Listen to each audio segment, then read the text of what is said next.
आध्यात्मिक कहानी सुनने वाले सभी श्रोतागणों को जय श्री राधे, जय श्री कृष्णा। आइए आज हम कहानी सुनते हैं। एक नगर में एक सेठ और एक गरीब का घर पास पास में थे। सेठ को कभी मलाल न होता था कि एक गरीब उसका पड़ोसी है।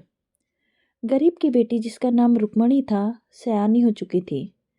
एक रोज गरीब ने सेठ से कुछ धन उधार मांगा था ताकि सयानी हुई बेटी के हाथ पीले किए जा सके, परंतु सेठ ने उसे इनकार कर दिया।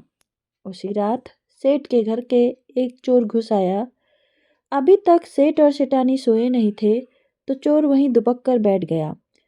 सेठ सेठानी आपस में बातें कर रहे थे। देखते ही देखते रुक्मणी विवाह योग्य हो गई। सेठानी ने कहा, हाँ, लड़कियां कूड़े का ढेर की तरफ बढ़ती हैं, पता ही नहीं चलता कब सयानी हो जाती हैं। सेठ ने कहा, अब रुक्मणी के पिता को उसके हाथ पीले कर देने चाहिए। पता नहीं उसके माता पिता क्यों नहीं ये बात सोच रहे हैं। सेठानी ने कहा, वो सोच तो रहे हैं, पर उनके पास धन की कमी है। आज रुक्मणी के पिता ने मुझसे कुछ धन उधार मांगा था। सेठ ने बताया। तो क्या आपने उनको धन दे दिया? सेठानी ने पूछा। नहीं, मैंने उसे देने से इनकार कर दिया, ये सोचकर कि वो गरीब आदमी है, लौटाएगा कैसे। पर मुझे लगता है रुक्मणी के पिता को कुछ धन दे देना चाहिए। लड़की का कन्यादान ही समझ लेता, इससे कुछ पुण्य मिल जाता। पर मैं अब उसे नहीं दे सकता। जिसे मैं धन के लिए एक बार मना कर देता हूँ, उसे दोबारा धन नहीं देता। कहते हुए सेठ ने आह भरी। कुछ देर बाद सेठ सेठानी बातें करते करते सो गए। चोर ने सेठ के घर में धन की पोटली चुरा ली और सेठ के घर से निकल गया। सेठ के घर से निकलकर उसे याद आया कि उसकी पत्नी ने कुछ बर्तन चुरा कर लाने को बोला था। वह भूल गया था, पर अब वो दोबारा सेठ के घर में घुसना उसे सुरक्षित नहीं लगा। तो उसने सोचा, गरीब के घर से कुछ बर्तन चुरा ले जाता हूँ। यह सोचकर गरीब के घर में बर्तन चुराने के उद्देश्य से घुस गया। गरीब के घर में भी सब जागी थी। जिसकी सयानी बेटी घर में कंवारी बैठी रहे तो उन माता पिता को नींद भी कैसे आए। चोर दुबक कर बैठ गया तो सेठ ने धन देने से इनकार कर ही दिया था। गरीब की पत्नी ने कहा, हाँ, इनकार कर दिया, पर वो अपनी जगह सही भी हैं। वो व्यापारी आदमी है, उसे धन का लेन देन करना होता है।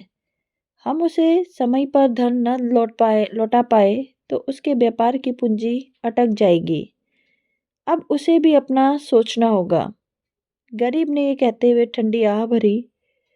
परंतु आप जानते हो ना, रुक्मणी की उम्र 16 वर्ष की हो चुकी है और उन सन्यासी बाबा ने कहा कि अगर 17 वर्ष के होने तक इसका विवाह ना हुआ तो रुक्मणी की मृत्यु हो जाएगी।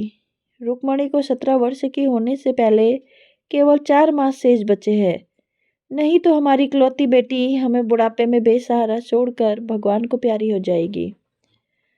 गरीब पत्नी ने सुबकते हुए कहा, हाय रे मेरी किस्मत, मुझ गरीब के घर पैदा किया और साथ में रुक्मणी को मिला अभिशाप।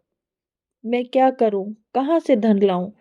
उसका कन्यादान करने के लिए इससे बेहतर ईश्वर रुक्मणी की जगह मेरे प्राण ले लेता। गरीब ने आह भरी। चोर सब सुन रहा था। चोर ने सोचा, मैं तो अपनी मौज मस्ती के लिए चोरी करता हूँ, असली धन की आवश्यकता तो इस गरीब को है, वरना इसकी बेटी को मृत्यु प्राप्त हो जाएगी। वो संतान को खोने का दर्द समझता था। 2 वर्ष पूर्व उसके छोटे पुत्र की सर्पदंश से मृत्यु हो चुकी थी। उससे अच्छा तो वो सेठ ही है, जिसे कम से कम इसे धन देने का सोचा तो सही। उसने रसोई में से कुछ बर्तन चुरा कर अपनी साथ में लाई झोली में डाल लिए। चूल्हे में से कोयला निकाला और आंगन में ये लिख दिया कि सेठ की तरफ से रुक्मणी के विवाह के लिए दिया गया धन एक चोर उसके पास धन की पोटली रखकर और चुराए हुए बर्तन लेकर वहां से रफू चक्कर हो गया, क्योंकि उसे भी पत्नी से उलाहना नहीं लेना था। सुबह दोनों घरों से हड़कंप था, सेठ के यहाँ धन चोरी से और गरीब के यहाँ धन मिलने से। और बर्तन चोरी होने से। एक बार तो गरीब ने सोचा क्यों न धन छुपा लूं, रुक्मणी का विवाह कर दूंगा।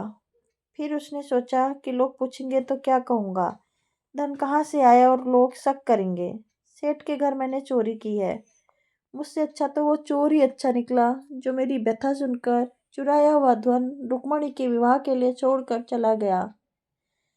जब तक चोर इतना दयालुता दिखा सकता है तो मैं क्या ईमानदारी नहीं निभा सकता। गरीब सेठ के घर धन की पोटली उसके घर ले गया और सारा किस्सा कहा सुनाया।